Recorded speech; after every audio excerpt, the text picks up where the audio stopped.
Hey, how's it going, everybody? Back again with another health tip video. If you haven't been following the series that I've been doing for the last little while, it's all for Movember. So again, I am obviously growing my mustache for Movember, but something different that I'm doing is just providing a 7-day countdown to provide some health tips for men that can be applicable for other people as well, just to kind of like round off the Movember month. So we're on to tip 6 for today. And I used Men's Health and Scientific American to find some of these sources for today. So tip number 6 that I wanted to share was to get sleep and to get rest. So a couple of the things that I pulled from Men's Health include that it's the best form of recovery. So you produce your growth hormones while you sleep. Of course, again, if you've been working out, and just been tired, obviously as you sleep, you'll start to recover. You'll start to recoup that energy. So you have, a great day, the following day. Which leads you into the next point of priming your body for competition and performance. I think we've all been in times where you don't have enough sleep, and it definitely shows, whether it's physically or where your head's at when you're trying to get some work done, get some performance done. It's definitely going to impact that for sure. Sleep also sharpens your mind. So again, that kind of alludes back to being able to think clearly, being able to focus on what you actually have to do without dozing off or without just kind of feeling out of it. And ultimately, it helps you feel and keep fit longer. And I think that kind of leads to that Scientific American point that I'm going to read to you right now, is that they say that about a third of our life we actually spend sleeping, which isn't that crazy when you think about it. You know what I mean? If you're getting your 8 hours of sleep, which I don't think anybody does, but if for the average person or the people that actually do get that much sleep, that's already a third of a day. Just being in bed. So they say, again, a third of our life is actually spent in sleeping, or at least trying to. And the reason why I wanted to bring up trying to, because it actually leads into another point that I wanted to bring up, which are more so the tips in regards to having good sleep or helping you get to sleep. So these tips also come from menshealth.com. So one of the tips that they say is that if you're not falling asleep very quickly, is just to enjoy the rest itself. Lay there, just think to yourself, find oneness, and just find a good state of mind, whether that's through meditation, through reading, or whatever it is. But really just, again, prime yourself for that sleep, and just kind of like chill out in your bed, and eventually nature will take its course.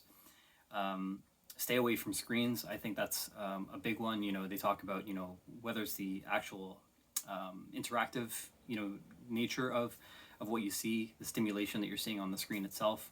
But definitely one of the big ones is blue light. So blue light, it actually suppresses the production of melatonin to help you actually go back and or be able to get into a restful state of mind to sleep. Use your body or your bed rather, for sleep only. So instead of just kind of like lounging in there, reading a book, playing video games, all that other types of stuff, if you keep your bed sacred, in the sense of having a ritual almost, that your body will then to almost acclimatize and get used to the fact that, okay, I'm in bed, I'm going to sleep, I'm under the covers, which means my body needs to start shutting down. So if you kind of get into that routine and use your bed solely for sleep, that you may be able to reprogram yourself into getting into that good restful state of mind. And then the final tip that they have is to get out of bed and actually do something low energy. So again, if you're literally tossing and turning in your bed, maybe get out, do some light meditation, do some reading on the side until you actually start to get a little bit sleepier. I think the final thing that I kind of want to talk about is, there's tools, to be able to also, help, like sleep aids. And what I mean by that, there's other things, like there's sleepies, there's melatonin, and sleeping tea, and all this type of stuff, that will also help you, get into a restful state of mind, and get you, into your REM. Other things that a lot of people take for granted are just their beds and their pillows, and basically the stuff that they have, to help them get into bed. So I think I invested in an Endy mattress, a memory foam mattress. And there's a lot of competitors out there with Casper and Serta and Sealy and all these other big brands. But ultimately, again, like if you're spending a third of your life, sleeping and resting, you may as well invest in something that's actually comfortable. Everyone, needs a different level of, cushioning and firmness and all that type of stuff in regards to what feels comfortable to them. So I think, being aware of that and investing accordingly is really important. And to complement the mattress, of course, would be, your pillow. So, whether you sleep on your back, if you sleep on your front, if you're a side sleeper, what have you, there's different, types of materials and density of the actual, pillow itself to help, cradle your neck in the appropriate way based on the way that you sleep.